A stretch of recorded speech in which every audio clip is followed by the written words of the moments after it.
This is Petdungdung Gym in Pattaya, where I normally train. And this is Yodkhunpon Sittraipum, the elbow hunter of 100 stitches. He is the greatest elbow fighter of all time, and one of my favorite Muay Thai fighters as well. Muay Thai means to be a knee fighter, but there's something about it that's the ethic or the heart of being Muay Thai means to be like a persistence hunter. So you're always tracking down and stalking your opponent, which his name being the elbow hunter really ties into really well. He is a hunter for sure in the way that he fights. What we're doing here is working on his footwork. Yodkhunpon has a very particular, unique footwork that is not entirely intuitive, but when you feel elements of it stick to you. I've been working with him for about 3 days straight now, and he's laughing because he's a forward fighter, but to work with me, because we kind of have been sparring, he's been going backwards all the time. And he's saying now when he tries to go forward, his leg doesn't want to do it anymore. He's kind of stuck in backwards mode from working with me for 3 days.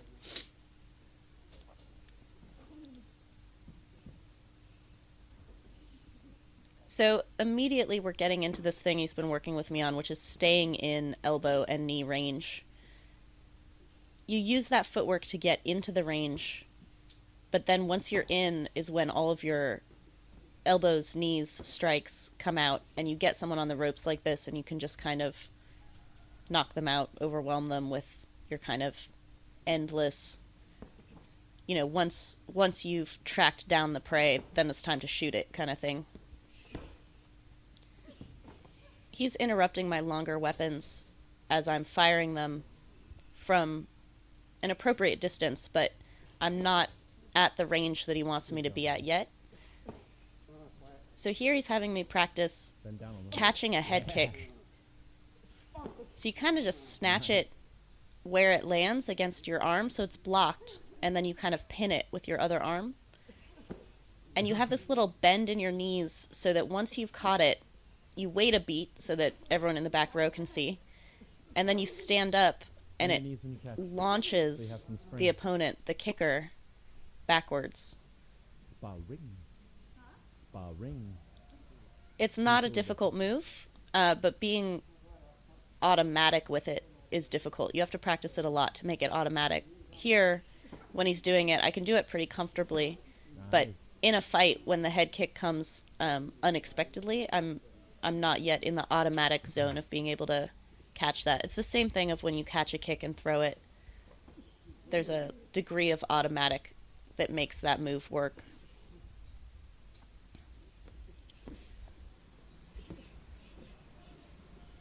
He's putting that leg up to interrupt me, and he's the only teacher I've ever had whose main advice for how to deal with someone blocking you against the ropes like that, rather than it being a trip or a turn, is just elbow over it, which I guarantee nobody likes.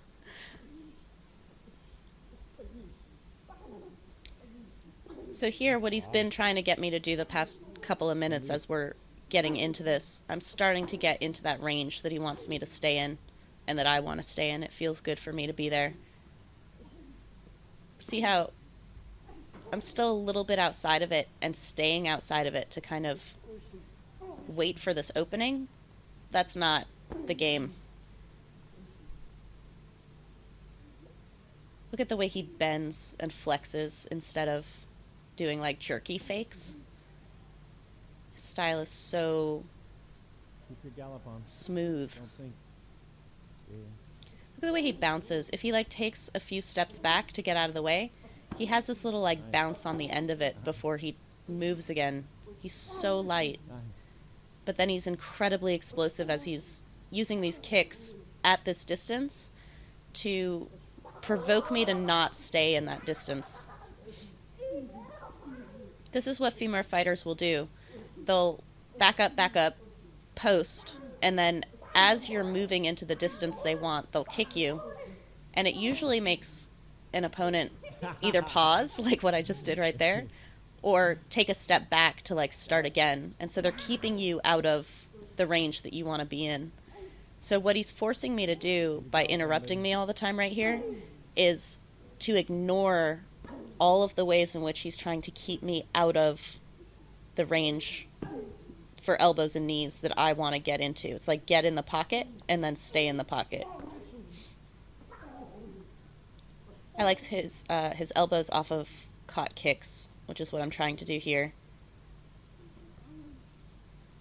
See how he does not keep moving out of the way. Like he gets out of the way and then stays exactly where that was. Like he does not take any more space than is needed.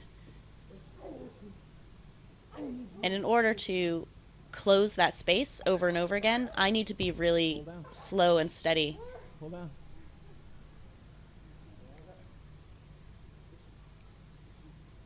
So here, when I have my hands on him like that, that's my range. So to keep my hands on his guard is something that he's worked with me on. He's like, keep touching my guard. Because then you know exactly how far you are. You can feel where the opponent is going. And you can strike any strike from that range.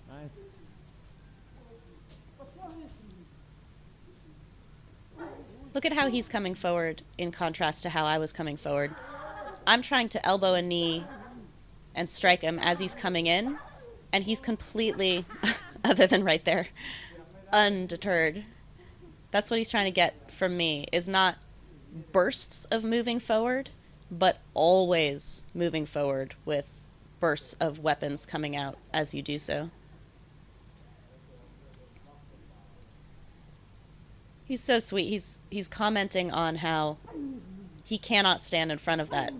He always is feeling whether or not what we're working on, even though we're playing, he's feeling whether or not that legitimately was something he could deal with. Look at his face. He puts the fight in his mind and in his heart, even when he's just playing like this. See the bend in his knees as he's moving out of the way, and the way he like bounces on his feet? Arm out. Could be. Arm out. His automatic response when you catch his kick is to immediately bend his leg and like pull you into it. It's like a little harpoon.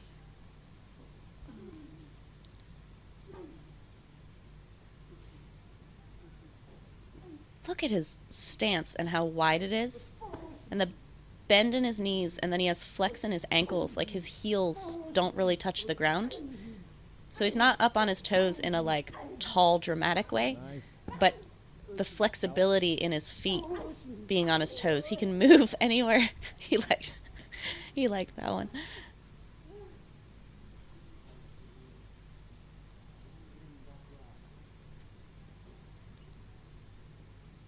Look at how he tucks behind his shoulders too. And then he just puts that leg up to kind of bother me so I can go around it.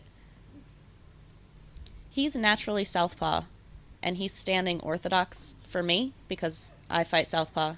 So by standing with a mixed stance, he's allowing me to use my power side into his open side, which is really good practice for me. So as a southpaw, your back leg, your left leg, is power. And the way he's standing to mix the stance, that means I'm hitting his open side with power. Even though he's getting hit, he's not like stumbling back. And then there's this pause before I come in. He's trying to coax out of me a more steady, keeping that distance. I'm popping out in this super micro way. And by him staying in one spot, it emphasizes that so that I can see that I'm doing that and make that change. Don't leave, baby. Kevin just said don't leave. That's exactly what he's talking about. Gotta go forward. Yeah.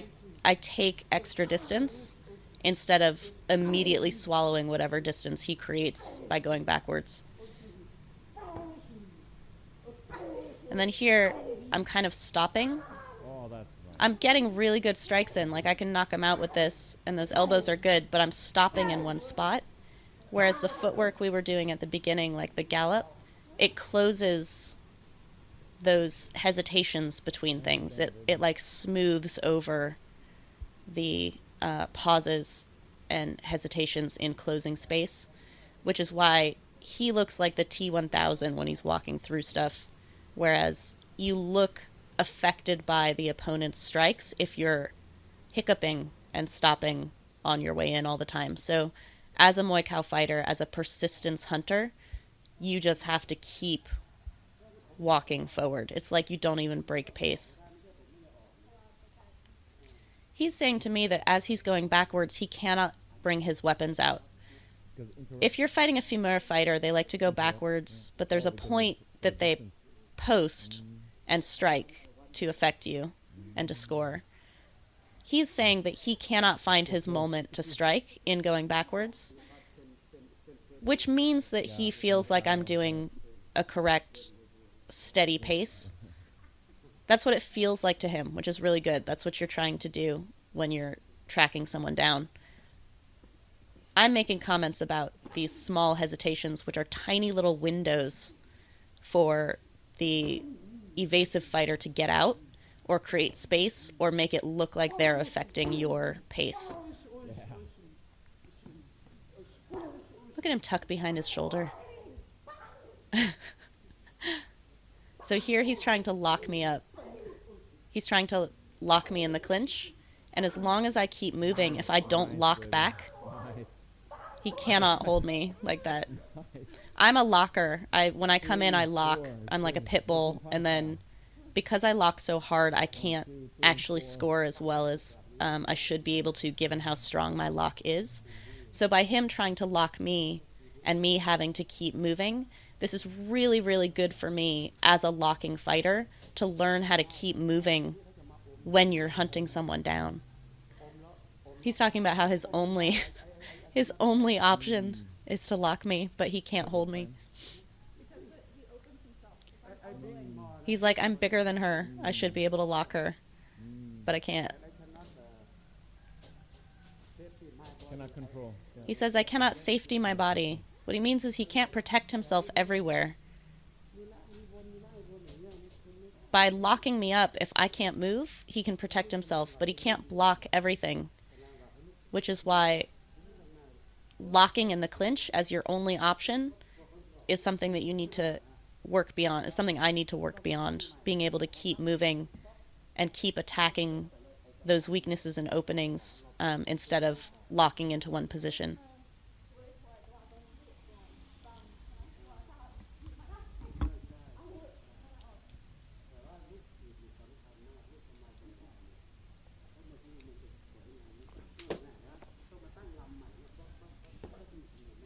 See how he's melting just out of the way of my strikes to take the impact out? That's good. He's doing a really good job.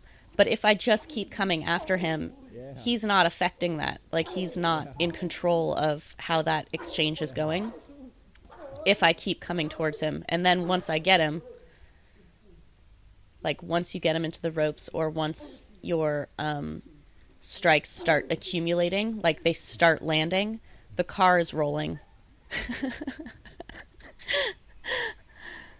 He was kind of calling a timeout, and I chased after him a little bit, and he locked me up. So I punched him and then went right back to the position I was in. He's trying to pull me forward. The way that he's taking space and the way that he's pausing between things, he's trying to get me to do what he does, which is this really smooth, consistent, endless effect. Keep your gallop going. Gallop, baby. Gallop. So Kevin's telling me to gallop. Yeah. This is the way that he covers a lot of distance, and you're in the like striking zone for much less time than if you're trying to march in like RoboCop. Here he's discovered that I'm pretty susceptible to leg kicks because I'm not galloping. Just gallop. And so without saying anything to me, he's just going to keep leg kicking me until I figure it out. So here, getting him into this distance, I'm trying to pull him off the ropes and he just popped me off. So he gave me time to figure it out for myself, and I did okay. Like, I kept coming forward. But here he's going to explain something to me because I did not figure out the piece that's what he would have done, which is when someone is leg kicking you, you just angle your knee towards the shin. See how I don't have to lift my leg very much at all? I'm not even on one leg. But if I angle my knee towards his shin, that's going to hurt him a lot. He's going to angle his knee out to show me why you don't do that, is that you end up making the kick look more effective than it even actually is. That looks like nothing, no?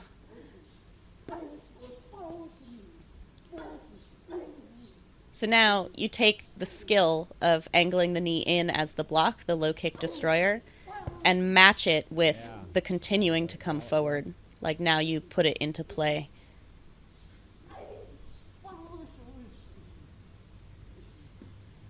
He's throwing that leg kick every time I take that distance that I've been talking about, that he does not take.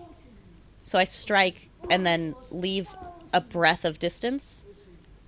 And so he throws the leg kick in that moment to show me to collapse that moment. Like, throw the strike and collapse the distance immediately. Wow. I've never seen two elbows before. One with each arm. Elbows to the body. It's new. It's fun. This kind of play, this kind of sparring as a way to teach without a whole lot of explanation, but just kind of feeling what those options are. This is so good in that when you learn to angle your leg in like that in a block, for example, and then immediately have to use it in the context of this is how you keep moving forward, it helps you understand the context of the technique immediately. Like, it folds into a style immediately.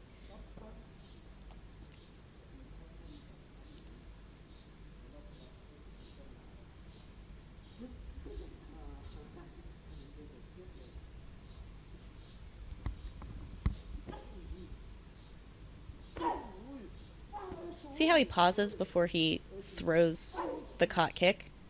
That's to emphasize his move after my move. Like, yeah, you just kicked me and I caught it. The kick counts when you catch it. It scores. So by taking a breath of moment before he does his move, he makes sure that everyone sees the distinction between my move and his move. No. That one landed good.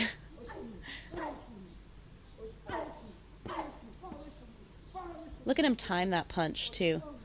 Gallop, baby. If someone's coming in on you and they're punching a lot, there's rhythm to everything, right? People have like a pattern of like a 1-2 hook or whatever. You find that pattern and there's got to be a break, like a pause or a breath. And he's striking right in that hesitation, in that moment.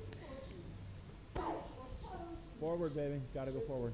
I'm going backwards now. I've been going forward the whole time and I started going backwards. And so Forward. I have to change direction again. I have to like train myself. What he's trying to get from me is this: Forward. if you get pushed back or to the side, you just rudder the ship and continue forward.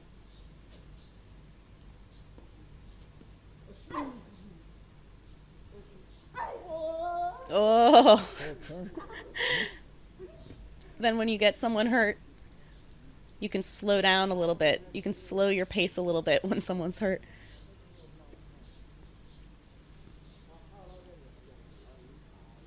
Because he's using this sparring, he feels for real whether something would have that impact in a fight. Even if you're not going full power, you know you would have been hit by that.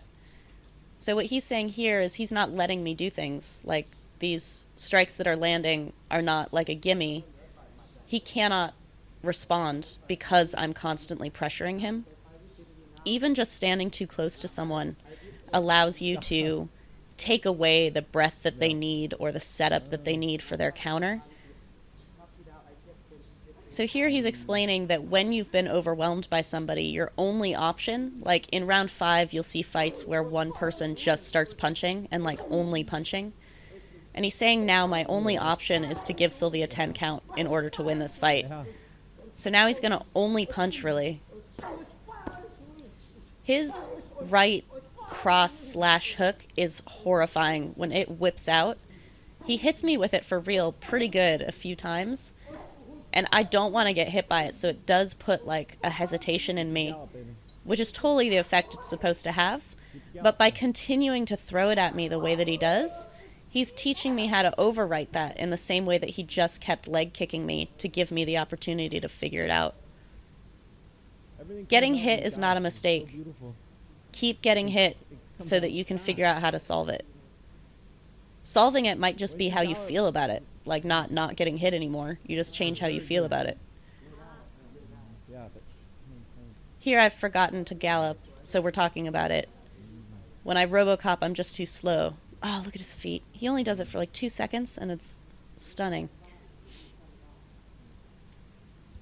When you're closing in on a retreating fighter, you walk into their kicking zone at some point. It's like the danger zone, and you have to walk into it in order to close the distance. But if you gallop in, you're in that range for a much shorter amount of time. You like gallop through it, whereas if you're kind of stalking in, you're in it and they keep moving and they can keep you like juggling in that distance for a longer amount of time. He was just talking about how he really wanted to grab, but he was pronouncing it crap. So we had a discussion about the pronunciation of grab.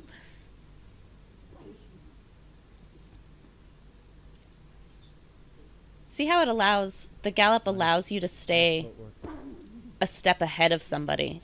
Like you're kind of following for a second, and then you get a beat ahead of them. Okay. It is. You have to fall. Fall before you're nice. The strikes come out of the gallop in a really beautiful way, because when I'm marching forward, I can't feel where the strike comes out. So I'm marching, and then I have to stop in order to throw the strike. But with the gallop, for me, I feel the strike come out of the movement itself. It's like a continuity of the same thing.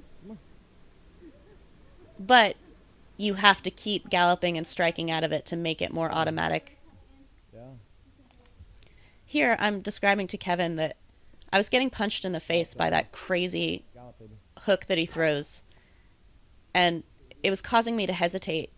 So I borrowed something from Karahat, which is that he like ducks as he comes in with his guard, and it allowed me to get into that range without getting hit by that punch, because when I just try to grab, I turn my face like automatically. It's kind of a flinch, and that's why I'm actually getting hit flush on the face by that punch every time. So Yodkhunpon's gallop combined with Karahat's duck in solved my fear of that punch, which I was only able to figure out because Yodkhunpon keeps throwing it at me. It's like if you have one of those like tennis ball pitching machines, if it's too fast and it's freaking you out, leave it at that level and let those balls keep coming at that scary speed so that you can figure out how to hit it. You don't necessarily turn it down to the comfortable level and hope that maybe tomorrow you'll be more comfortable with the fast one. He has to keep hitting me, and I have to keep moving forward. He's saying that if I try to punch him while walking forward while he's going backwards, there's no power in the punch. He's trying to get me to force him to post and then throw the shot. That's why elbows and knees work together, is that if you hit someone with an elbow, even if it's blocked, it sets up for the knee, and vice versa. If you hit them with the knee, it opens for the elbow, because you're shocking them with one in order to open for the next. When I'm trying to fire while he's moving backwards, it's like it's just trying to hit a moving target. You have to stop the target with something, even if it's just fear. Oh.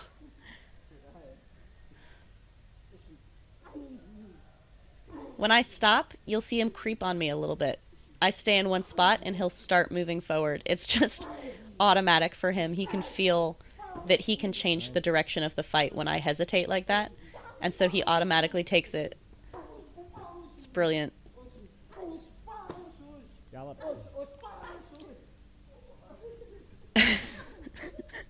Yep, nam kabun. I plowed. It was a bit of a namkabuin.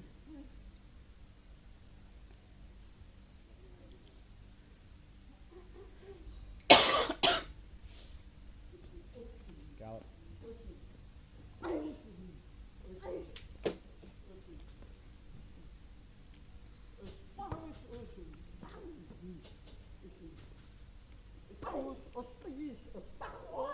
Oh.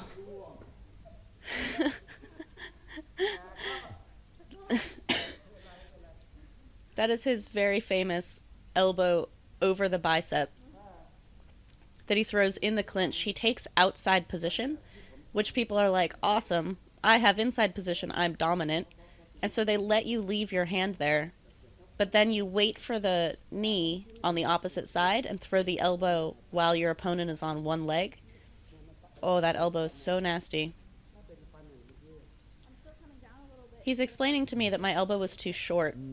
I don't get the full range of motion on it because I'm pointing my fingers in the glove towards his opposite arm. The fingers need to be pointing straight back towards his shoulder. See how that makes it short? Thun is short. So the elbow is too short because I'm not putting my fingers towards his shoulder so that as the elbow starts to come, I can get the full range of motion. It's like how when you're trying to punch, like with your cross, if your elbow goes out, your cross becomes short. But if you keep your elbow tucked in, the trajectory of the punch is very long.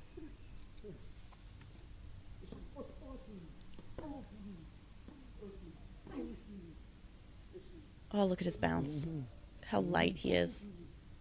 And now he's just interrupting anything I'm using to try to close in.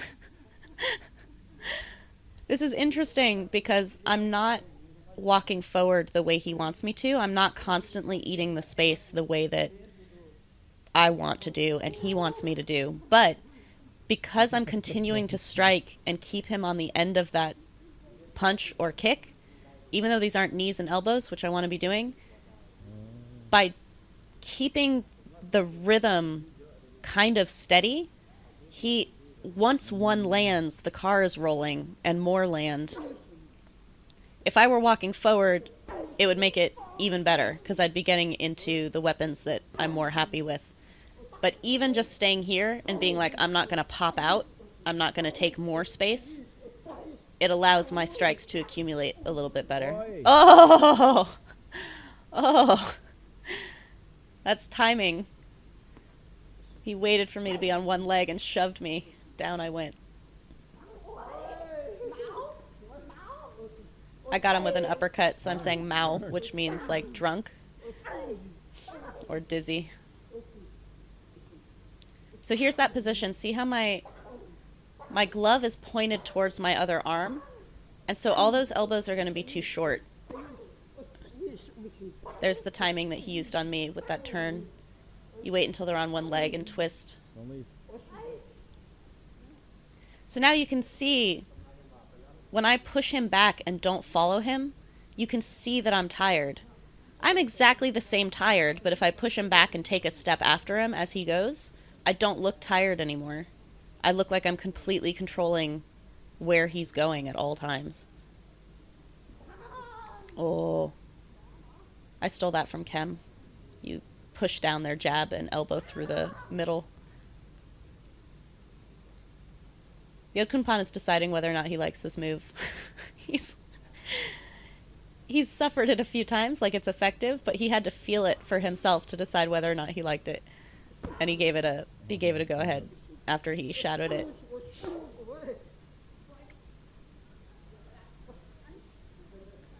He has this beautiful hitch when he reaches across his own body and grabs the opponent with his arm. He like grabs behind the head, and it's like a trailer hitch. Like he's not holding the head, he's just putting enough pressure on it that it kind of hitches it, and he can stay that way. He's very sticky. When I tried to do that to him just now, he pushed his head back and it pushed my arm off because I hadn't latched the same way that he did. That's why you force the head down a little bit with your hand is so that they can't just push you off.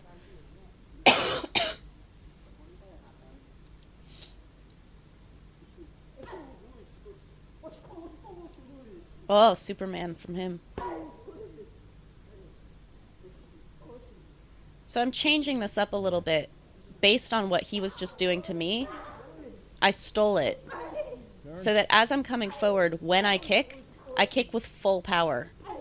Oftentimes, as I'm coming forward, I'm like, I should kick, and so the kick just kind of comes. I'm borrowing his explosiveness because I'm on the receiving end of it and I can feel how effective it is. And it totally, when I blast him super hard with one kick, it makes him keep a distance that's not his distance. It's just staying away from me, which makes it look more like he's trying to get away from me rather than that he's successfully evading me.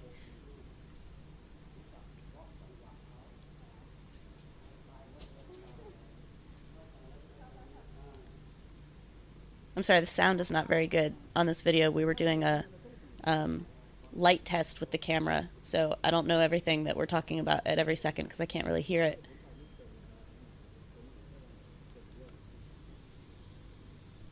Yeah. Here, he's going back to the footwork. See how, with the gallop, I'm able to track anything he's trying to do to get away rather than following him. Like, I'm not chasing him. I'm tracking him, which is a different proximity, I feel.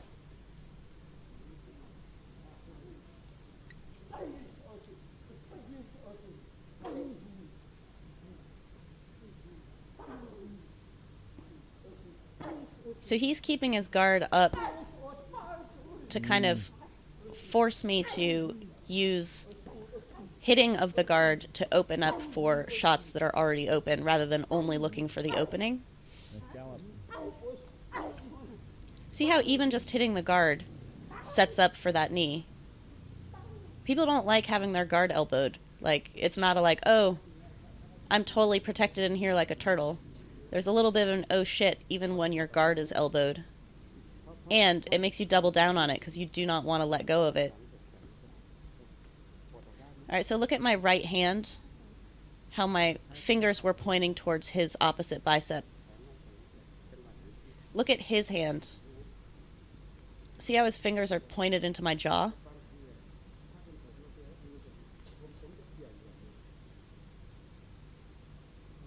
So my elbow is like in his neck, so he can't push through it. So he just steps around it. See how his elbow is on my neck? I got around it, but I took a lot of space. When he came around to the side, he was so close to my body that he could collapse any movement I had for that shoulder the minute he stepped around it.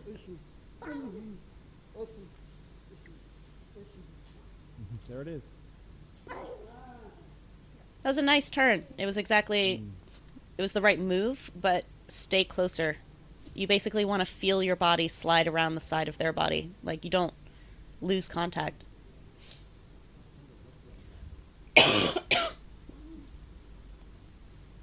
And I was talking about that pause before, how you catch the kick and pause to show distinction between their move and your move.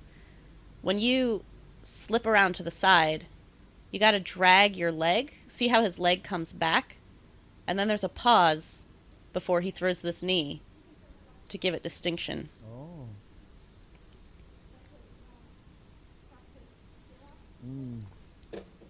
I have a hard time swinging that leg around, the one that you're going to actually knee with. There it goes. But I took like 90 steps to get there. It makes it very visible.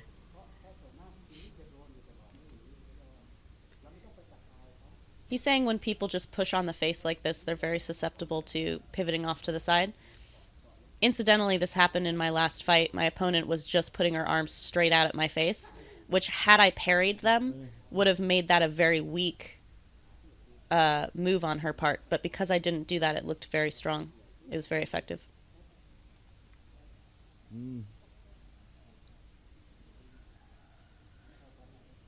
So when someone pushes your face, you pin the arm with your back arm and then just step around.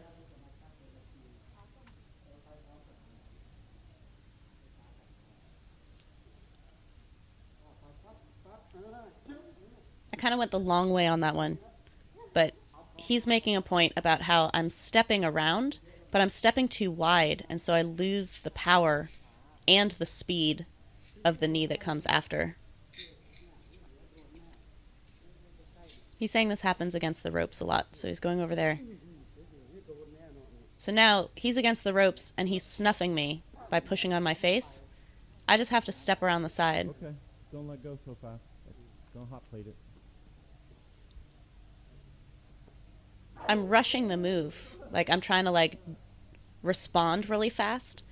You can respond fast, but you don't have to move fast. Like, you don't want to blur the lines of such a beautiful escape, because then it looks like you just flurried over to the side rather than the, like, I calmly solved your stupid face smush with one step. Keep turning. Keep turning. More. 3 turns. My feet are too far away from him, so I'm struggling with it.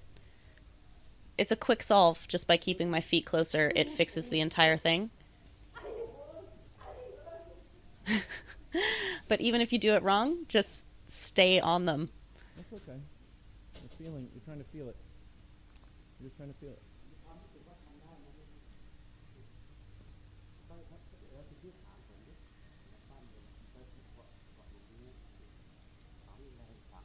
So he wants me to push hard. Right? So there's a lot of tension because I'm pushing on his face.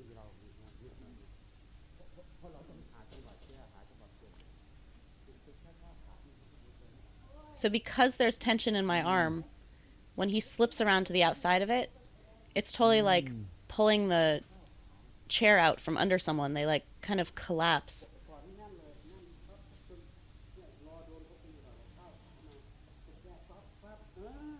See that little arm switch? It looks complicated, but it's not. It's actually quite natural.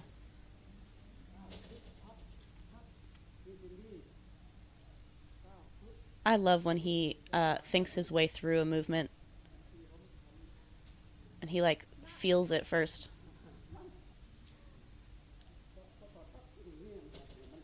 He puts the tension in. Oi! It's good. Just stay closer.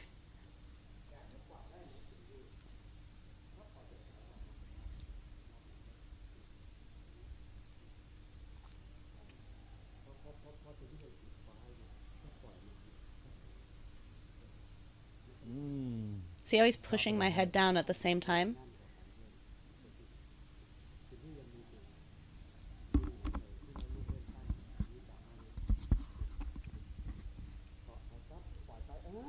So, when I reach around that arm, I've got a latch, like the trailer hitch, on the back of his neck. So then when I step outside, it forces his head down simply by my step, like I'm not pushing on it.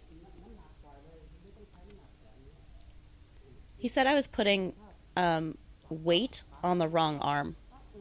I was putting weight on my left arm, which really just has to latch onto his extended arm as I turn. See how it just pins it?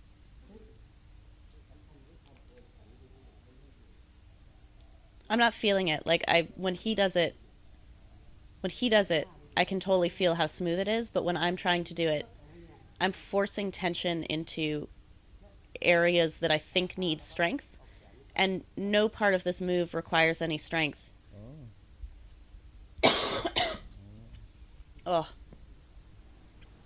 Because he pins my arm, the extended arm, I can't move it, which means that when he latches onto the back of my neck, my arm is stuck in this bar position, and suddenly it becomes a pressure point that he can just spin me down on.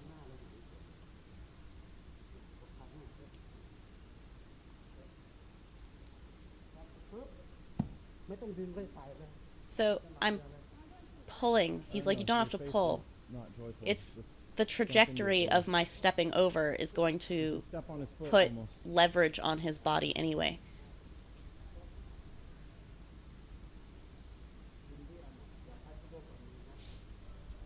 totally like trying to learn a ballet move or something and like working your way through the whole motion over and over again until the like lock pieces fall into place and suddenly you feel it.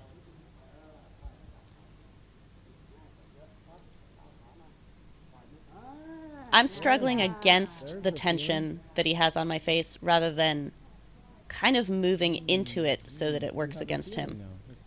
Like you kind of have to lean into the curve with this. There we go. See how close my foot was to his foot? That's what he's doing.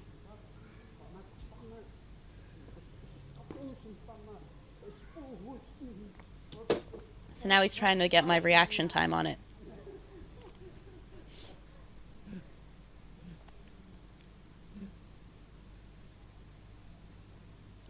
These little moves that I keep doing at the end of things where like he has stopped fighting me, like he kind of makes a sound like I'm already knocked out or falls against the ropes, and I follow him and throw a couple of extra moves.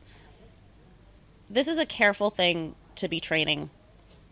Firstly, he's my senior, he's my teacher, he has all this rank. You don't want to be a dick and like keep going when your trainer has kind of called a moment, but you also don't want to train stopping. So the way I come after him, showing that I'm training a dominant moment, and that I'm continuing the fight, but still with respect towards my trainer, it's a balance to find, but it's really important to train. You do not want to train stopping when the move is done and starting over. You want those final steps of dominance all the time. And he does it to me. For sure. Oh, spectacular. There. You never stop until it's done.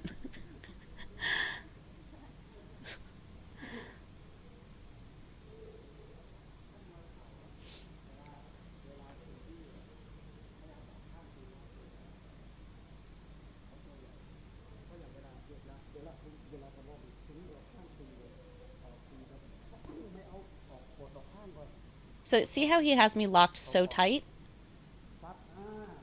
He's telling me I have to create space to land a knee with any power. So when he's locked me like that, my move is to shimmy to the side and do this. If I try to lock him back and struggle and wrestle and engage, none of my knees are going to have the power that I want them to have. This happens to me in fights a lot, where I kind of snuff my own space. And I can wear my opponents down because I'm like kneeing their sides. But this move, this like continuing to move and create space and collapse space, it's like an accordion. This is what he's trying to teach me.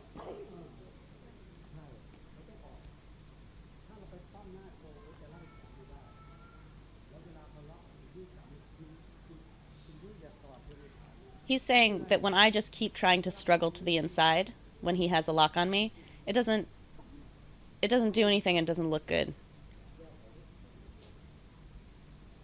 So he's locked me really tight here, and we're exchanging knees.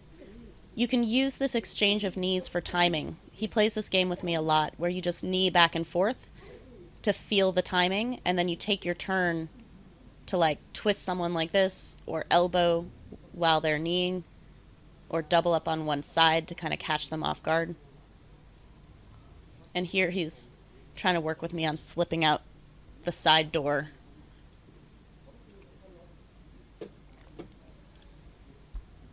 Okay, so now I'm locking him so that he can show what he's talking about.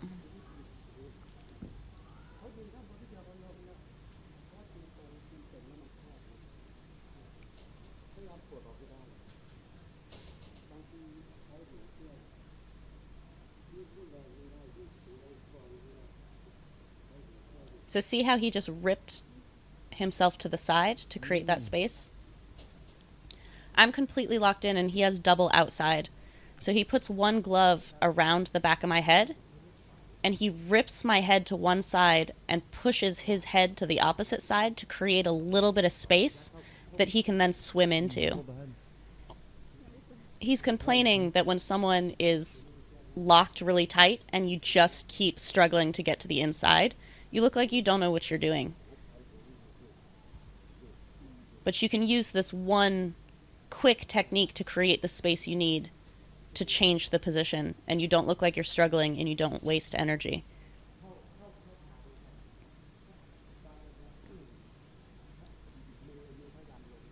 This is something that I see a lot when I meet people who have trained the face push in the West. They learn to push the face, but they don't use the space they've created to do anything. They just keep pushing the face. You don't keep pushing the face until the ref comes and breaks you. You push the face to create distance or space that you need to take a dominant position. The palm.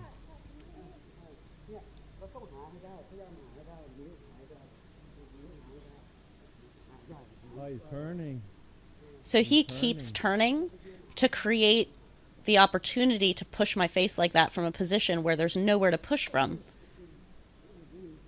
So here I'm just trying to turn him, and he's very strong, so I either have to knee him to create the opportunity for the turn, or I have to keep turning to create the opportunity for a different move. Create the angle, the open angle. This is a concept that I swear to God, it took me forever to figure out, and it just kind of dawned on me, because as a Westerner, we're always looking for openings. And all of this is creating openings. Like, that's what faking and turning and continuity are about, is creating openings rather than, like, looking for them, which is very passive.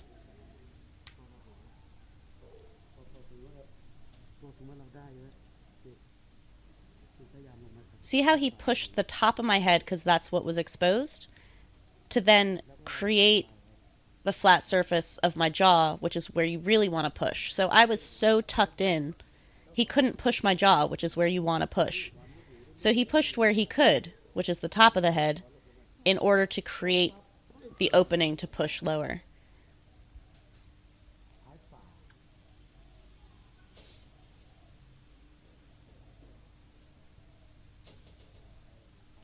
The thing about clinch is you don't want to muscle things. Like, you can use strength, but you want to use it sparingly. You want technique to be what opens up the possibility for your strength to have an impact. Keep galloping, baby. Keep galloping, yeah. Keep galloping. Yeah. My weapons are coming out nice, and then I just gotta close that very small hiccup between the gallop and the strike. Like, the strike comes out of the gallop, but then the gallop doesn't come back out the other side of the strike quite yet. That's Yodkhunpon's brother. His older brother just came to the ring and is watching us from the side.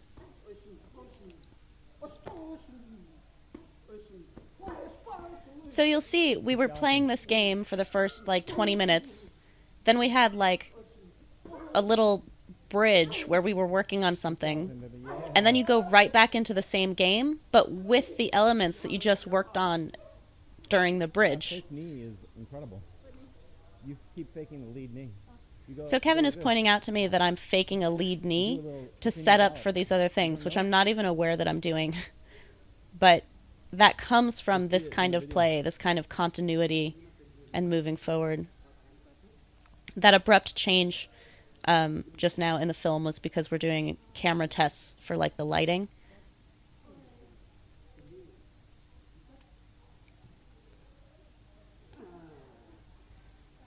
So Yodkhunpon's making a point here, which is that you have to step back to create space for your knees, but when you step back to create that space, you've created space for the opponent to knee also.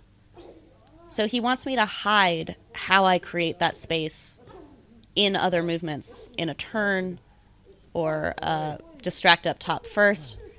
It's incredible. The technique comes like water.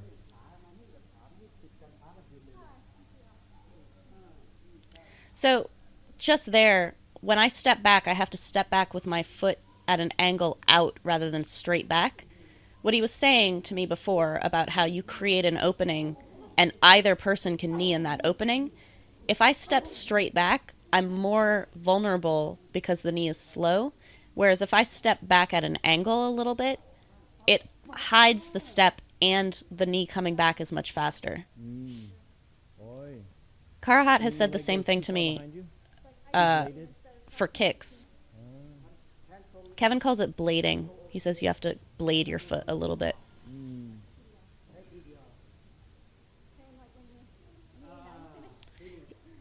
Yodkhunpon hates lean back knees because you lean back.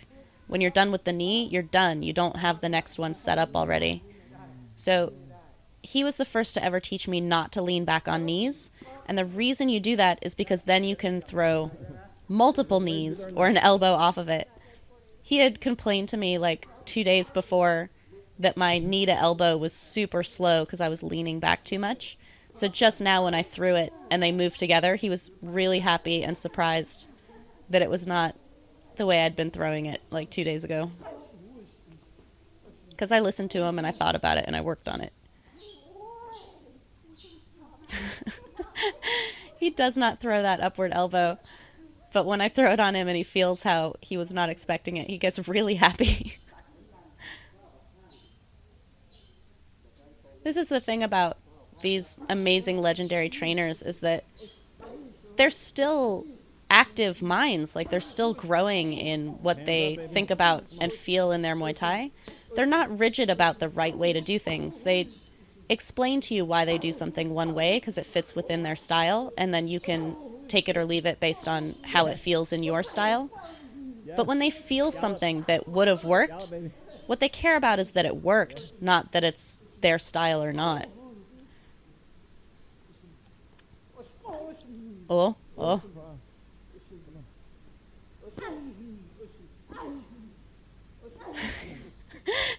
His smile when he gets knocked back is so amazing. My arm was caught on the rope.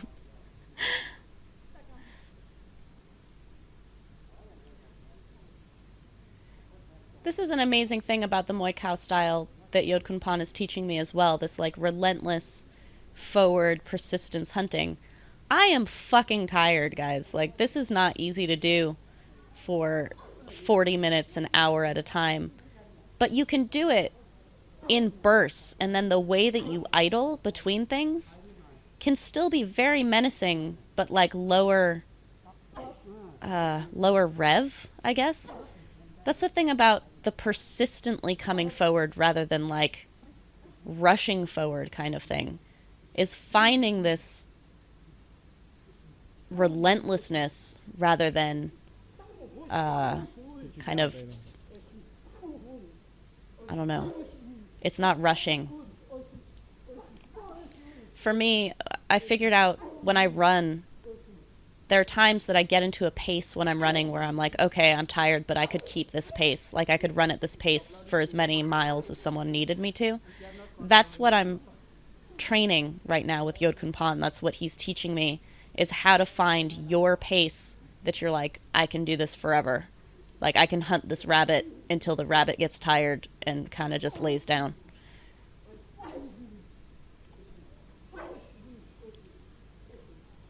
Oh. Keep turning.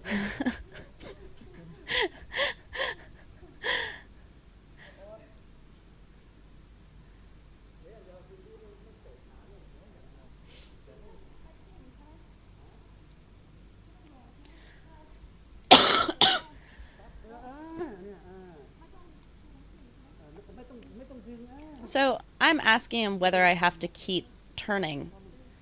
And he says you don't. Like you can just stay in that position with your body halfway behind the opponent and keep elbowing them in the back of the head and kneeing. Like you don't have to keep spinning. The thing for me why it's good to keep spinning is that, one, I'm often fighting opponents bigger than me. So to keep spinning keeps them off balance, and they can't right themselves to counter me or something like this. But two, it's a way to cheat when you don't quite have the technique yet.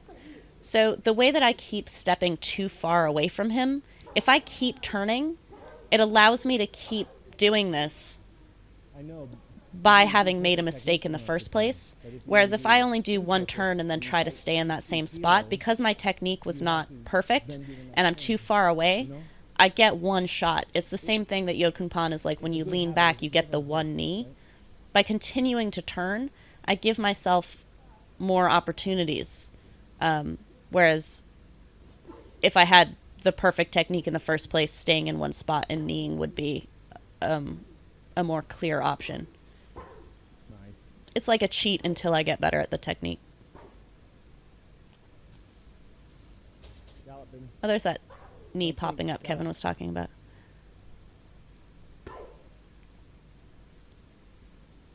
Oh, he switched back to southpaw. Things got serious. Mm-hmm. So now he's just going to affect me Galloping, don't walk. with these jabs and kicks. It's totally what a femur fighter would do, to try to just like snuff and annoy the Muay Khao fighter. Joe Hong Tong, who's in the Muay Thai library and is a really good Muay Khao session, he had a very good way of putting it. He said that the femur fighter's job is just to annoy. And so as the Muay Khao fighter, you have to be not annoyed and just keep coming in. He suddenly went southpaw, which is why I suddenly am having a hard time and staying in the hitting zone. I should be able to adjust to whatever stance he's in by just using the same pressing forward and galloping.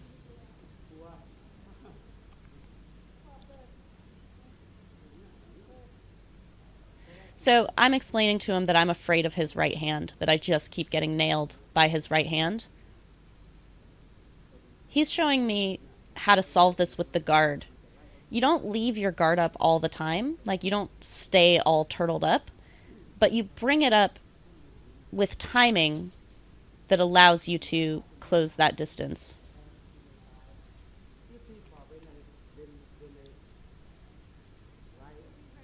So he's explaining to Kevin behind the camera. He's like, I know already she can fight me when he stands orthodox. So now he's switched to southpaw in order to kind of force me to be comfortable with that as well. I was talking to Karahat at dinner the other night. He's the one who switched my stance. Karahat said that for all his students, regardless of what their natural stance is, he forced them to train in their opposite one in order to make you more ambidextrous. Feel it, So baby, feel it. if you're southpaw, Karahat's not like, great, you're already southpaw. He will switch you to orthodox if you're southpaw in order to make you more ambidextrous and able to move in any direction. The same thing is what Yodkhunpon is doing with his footwork, is being able to move in any direction.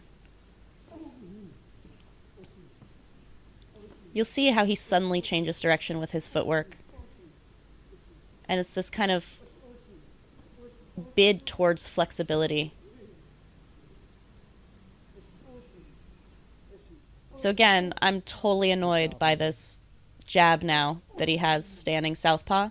And so I've just pinned my arm to my face a little bit, but he's halting me at this kicking range, which is what all our work is about getting past. So it's really good that he's making this such a difficult challenge at the end of our session when I'm already tired, I'm already willing to be frustrated, I'm already struggling physically and mentally. That's when he puts this new challenge in. It's not fun, but it's very, very generous to put that kind of burden on your student.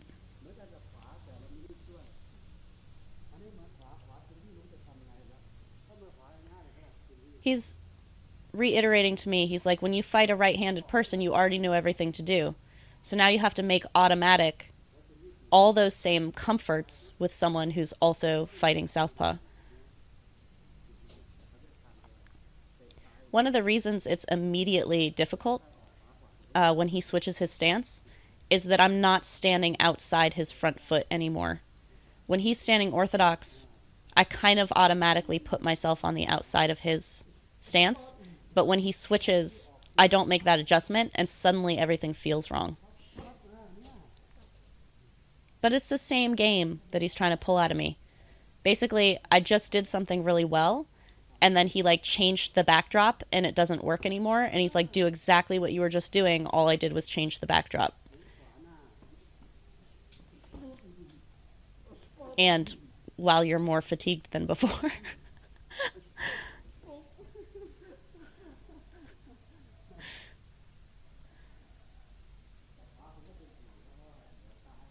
This is a thing about Muay Thai that Yodkhunpon and Karahat very generously work endlessly on, is that staying in your range is not an easy thing. It's, you can tell someone, and when you say it verbally it sounds really easy, like just stay at your knee range, but actually doing that, like covering distance to get there and then juggling to stay there, or when someone's consistently trying to push you out of it, to just stay steady is really hard and requires a lot of practice.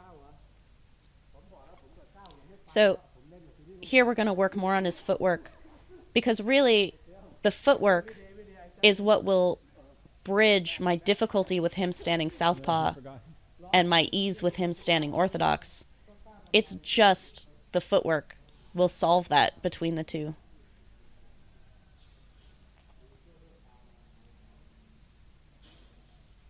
See how his back leg kind of drags behind, but it's not lazy.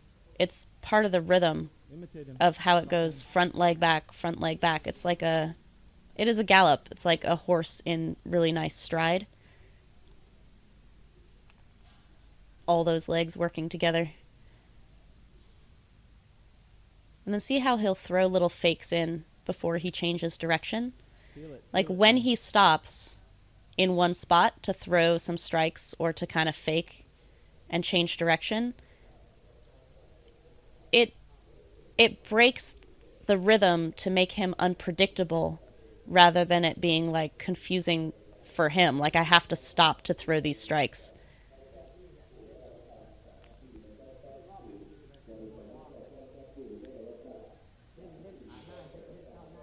You can see the difference between when he's doing it and when I'm doing it, and it's an experience difference. He's done this for so many thousands of hours, and it's just so effortless. The hesitations and overleans and kind of drawing outside of the lines that I have is just effort, and that goes away the more you do it. I'm trying to do something, whereas he just does it. But this is how you learn to feel it. And this kind of thing, this kind of shadow box, he makes a big deal about doing this every day for like 20 minutes. This is not with someone in front of me. This is my own time. This is just doing it myself. This will help you immensely, making this automatic, so that when you're under the pressure of having someone right in front of you, like all the work that we just did, where he's trying to counter me and stop me and force me to be more consistent, all of that becomes easier by work that you can do completely alone, like this. You do not have to have a sparring partner all the time to become good at sparring.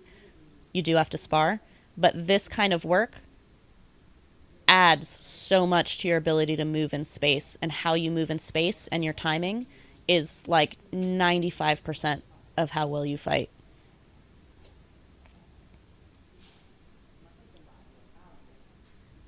He's complaining that my gallop is a little bit too vertical. I'm like jumping, like jumping too high.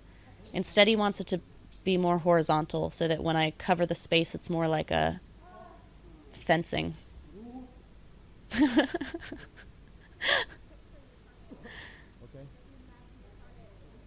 So he's saying you have to picture where your opponent is. You have to use your brain while you're shadowboxing to see what your opponent's doing or where they are, so that you know when you take a step like that where you're going to land. Come on.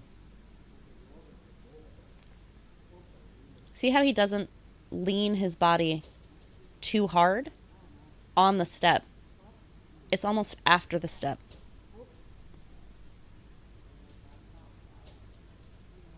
I'm jumping still.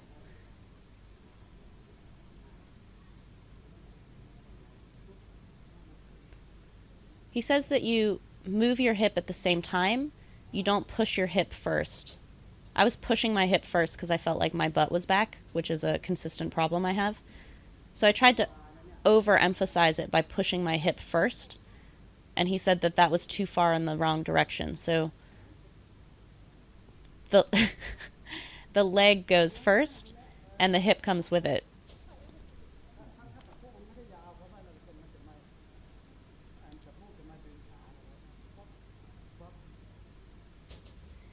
It totally looks like if you're jumping over a river or like between rocks to cover a stream or something.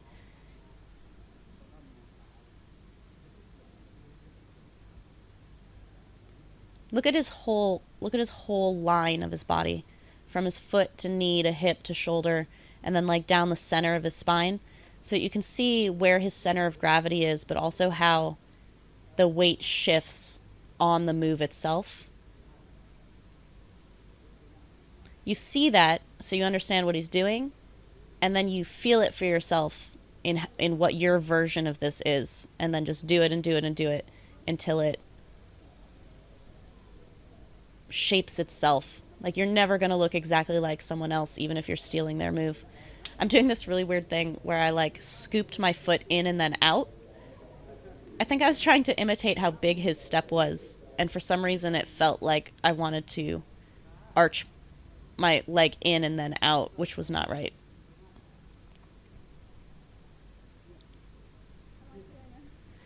I'm taking really nice wide steps, but when I land, I can't move again, which is his whole thing. Is you're immediately ready to move again the second you land somewhere. So I have to figure out where my weight needs to be so that the second I land in this spot, I'm able to move again, rather than like I've landed and now I have to redistribute my weight to be able to move again.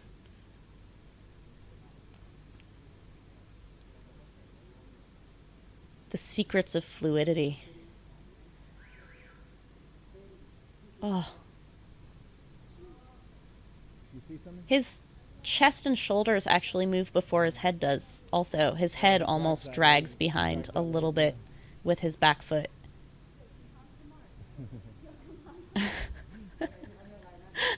Samart keeps his feet really close together. It's like he's standing at a bus stop. So I was making a joke right there that when you take a really wide step, you're Yodkhunpon, but then I bring my feet together and I'm Samart. He doesn't bring his feet super close together at the end. You can see. He was imitating Samart right there, the feet close together and the teep coming out of it.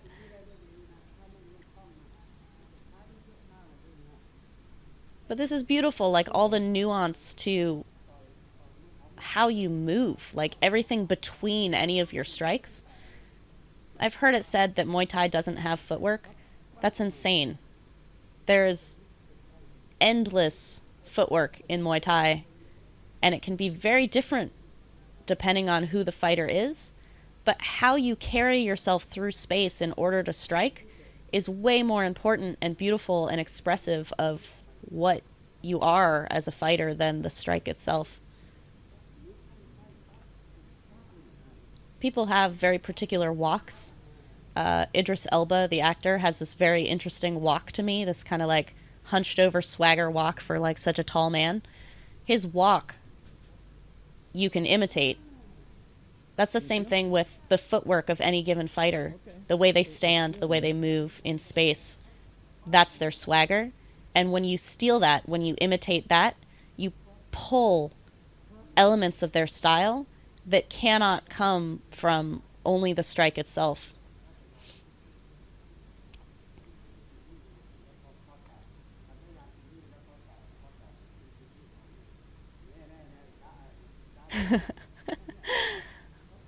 I put my hand on the top of his hand, which you have to do in order to do this long elbow he does. And he smiled because he hated the feeling of someone's hand automatically slipping to the outside of his without it being like So pretty. told to be there as part of the lesson. So pretty. He floats his hand on top of the opponent's hand. He does not push it down in order to land his elbow. He floats it on top the entire time, and then the elbow just comes over. It's so delicate. He feels me pushing on it, and it's just the weight of my hand. Like, it's not even the amount of pressure I would put on a French press to, like, push the plunger down. It's so light, but because he can feel the weight of it, he's like, I know what you're trying to do. I'm asking if he knows about those window breaker things in cars for if you go in water, it's just a tiny pin and you can shatter the whole window with it. I'm saying his elbows are like that.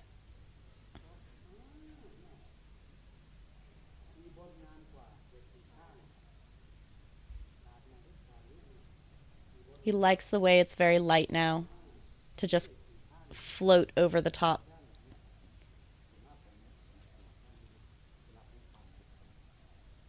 Look at how delicate his hands are. Look at how light they are. And when he touches my hand, he just touches it where it already is. He does not move my hand. And he's checking, and then he just goes. You feel that? Oh. So he goes straight, and then he goes slightly to the outside. But he says if you push down, the opponent knows and they get out of the way, like they can respond. But if you're super light, like just an oil slick over the top of water, they have no idea. I'm imitating the opponent. I'm like, oh, that's no problem. Like, that hand there is no problem. No, forward check. Yeah. Kevin pointed out that when Yodkhunpon stretches his hand out to touch my hand, he has this slight forward check from his back leg. It's very, very slight. When we pointed it out to him, he started exaggerating it. He doesn't do it that high, but that's kind of what he's doing. And it hides what he's doing with his hand as well.